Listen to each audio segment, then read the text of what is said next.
To the 10-year-old me, born to be free, you are God's response to days of darkness you were born to see. Beyond the walls that limited your fathers and the visions that blinded your brothers. For what you can behold with your eyes closed, those before you cannot perceive even with extra lenses. You are different.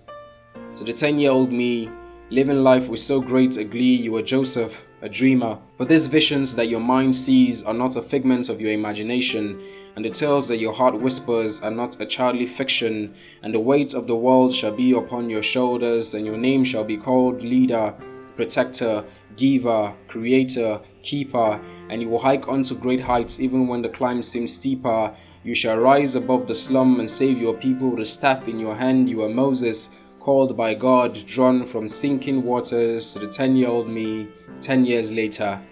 Now you're 20. The past decade has been more of a stern tutor than a friend, for you have learned about life the hard way and about death the wrong way. For your father walked into the afterlife one day, and your mother slipped into a sickbed the following Sunday, and you hoped that someday, just maybe, you would understand better how life became this hard and bitter. To the 10-year-old me, a decade older. Far from the flame of comfort, you have become colder. No one told you that it would be this freezing out here. No one handed you a sweater. No one walked you up this stage. No one taught you to be bolder. You are still that Joseph, but this time with a broken dream. No longer tall, no longer hopeful, no longer tough or grim. You are still that Moses, but you have hidden your staff away. For how can you lead a people when you feel unled? And how can you protect others when all you feel is dread? Life has punched you more times than you can take, and you have run to the corner of the ring to take a break. You have taken solace in the solitude of silence, moonwalked into depression, made friends with alcoholic bottles, and got engaged to bags of pills. You are too broken to live in the present, too old to go back to the past, and too tired to wait for the future. So when someone says, one day it go better, you wonder when that one day will come, because it has tarried too long, like the second coming of the Messiah. And when they try to motivate you with quotes like there is light at the end of the tunnel, you just want to tell them, because your life is an endless tunnel.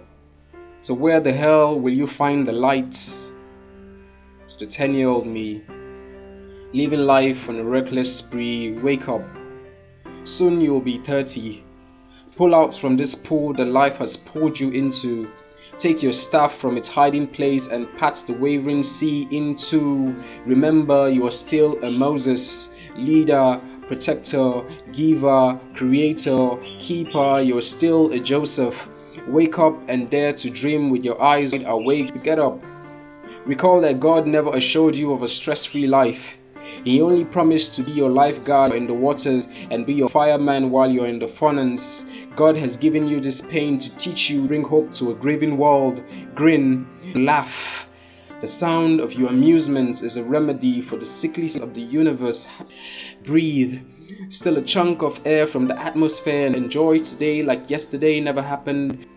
To the 10-year-old me, many years later. Be who you are meant to be. Now, the Christ the Poet team is a group of talented young writers who have dedicated their gifts to preach the gospel of Christ. I need you to do two things for me. First off, subscribe to this channel. Now, with every subscription we receive, it is such an encouragement to us to do this bigger, to do this better, and to do it brighter.